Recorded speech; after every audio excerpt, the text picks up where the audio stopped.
सबसे पहले तो राजस्थान में हाई कोर्ट का जो वर्जन आया है, जो टिप्पणी आई है आरपीसी को लेकर, वो अपने आप में बहुत कुछ कहानी बयां करती है।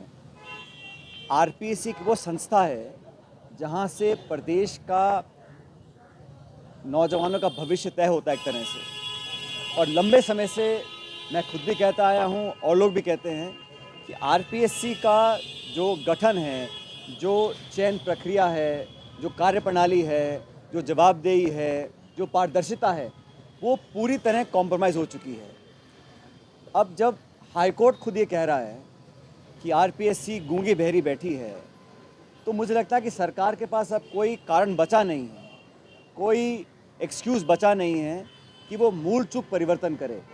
मैं पहले भी कह चुका था कि नौजवानों का भरोसा अगर आरपीएससी के काम करने के तरीके से उठ जाएगा, अगर लोगों का विश्वास ख़त्म हो जाएगा, चाहे वो चयन प्रक्रिया है, चाहे वो इंटरव्यूज़ हैं, चाहे वो एग्ज़ाम्स कंडक्ट करने का जो प्रोसेस है, अगर वो सब पे नौजवान लोग विश्वास करना बंद कर देंगे, तो हमारे देश और प्रदेश के लिए बहुत दुर्भाग्यपूर्ण घटना होगी।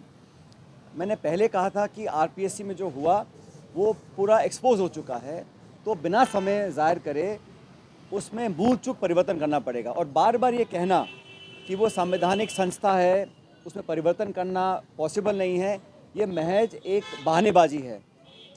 1 साल से ऊपर सरकार को हो गया और सरकार अगर चाहती तो बहुत कुछ परिवर्तन ला सकती थी, लेकिन महज चुनावी भाषणों में बातें बोलना और सत्ता में बैठने के बाद अपनी आंख बंद कर लेना इस बात को दिखाता है कि कोई अनावश्यक दबाव सरकार के ऊपर होगा। क्योंकि पुनर्गठन करने में, उसको रीऑर्गेनाइज करने में, उसमें कुछ चेंजेस लाने में या उनके वर्किंग को बदलने में सरकार बिना समय खोए काम कर सकती थी, लेकिन जानबूझ के इसको लटकाया गया।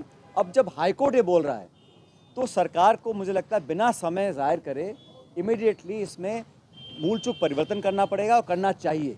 सब चीज़ों में जो मेंबर सिलेक्ट होते हैं, कौन करता है, कैसे करता है, कोई मापदंड हो, कोई क्राइटेरिया हो। सिर्फ लोगों को संतुष्ट करने के लिए वर्ग, जाति, समाज और प्रांत के अलग अलग लोगों को ऑब्लाइज करने के लिए हम नियुक्तियां करेंगे, तो वो गुणवत्ता में बहुत कॉम्प्रोमाइज़ हम लोग करते हैं। जब चोरियां पकड़ी जा रही हैं, रंगे हाथ लोग पकड़े जा रहे हैं, पुलिस कार्रवाई कर रही है, फिर भी आरपीएससी को अभी तक सरकार ने कोई भी बदलाव के संकेत नहीं दिए हैं और सिर्फ अपनी जान बचाने के लिए स्टेटमेंट्स दे रही है। और कल का जो स्टेटमेंट हाईकोर्ट का आया है, उसके बाद तो मैं समझता हूँ कोई कारण नहीं रहा कि सरकार इस पर कार्रवाई ना करे। सरकार को करना चाहिए और ये बताना चाहिए कि 14-12 महीने सरकार ने ऐसा क्यों नहीं किया। इस बात को ना सिर्फ मैं, हमारी पार्टी, प्रदेश के लोग सैकड़ों बार उठा चुके हैं। दूसरा भी, सरकार के एक मंत्री हैं जिन्होंने आरोप लगाया, एक पब्लिक प्लेटफॉर्म से आरोप लगाया कि उनका फ़ोन टैप हो रहा है। किसी भी व्यक्ति की प्राइवेसी पर हनन करना कोई सरकार नहीं कर सकती है, कोई भी नागरिक हो। और जब वो नागरिक शपथ लिया हुआ सरकार का एक मंत्री हो और पब्लिक प्लेटफॉर्म से बोल रहे हो और सरकार कोई जवाब नहीं दे रही है, क्योंकि एक कलेक्टिव लीडरशिप होती है, सरकार का मंत्री सरकार का नुमाइंदा है, तो एक तरह से सरकार खुद बोल रही है और वो खुद कह रहे हैं कि मेरा फ़ोन टैप हुआ। उन पर उनका दल एक कार्रवाई करता है, वो उनका अंदरूनी मामला है।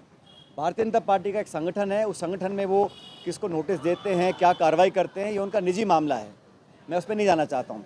लेकिन पब्लिक लाइफ में सरकार के एक मंत्री, जो आज भी मंत्री हैं, वो एक क्लेम करते हैं और कहते प्रमाण मेरे पास है, और सरकार कोई जवाब नहीं दे रही। सदन के अंदर सरकार को जवाब देना चाहिए। पूरा प्रदेश और पूरा देश जानना चाहता है कि एक जिम्मेदार व्यक्ति जो आपकी सरकार के मंत्री हैं, वो ये आरोप लगा रहे हैं कि उनके साथ उनका फ़ोन टैप हो रहा है और सरकार के पास जवाब कोई नहीं है। सिर्फ उनका संगठन कार्रवाई करके जवाब पूछ रहा है कि आपने ऐसा क्यों बोला गया। कोई आम नागरिक बोलता, कोई उनके दल का कार्यकर्ता बोलता, मैं समझ सकता हूँ, लेकिन सरकार का एक मंत्री, और ये मजाक बना रखा है।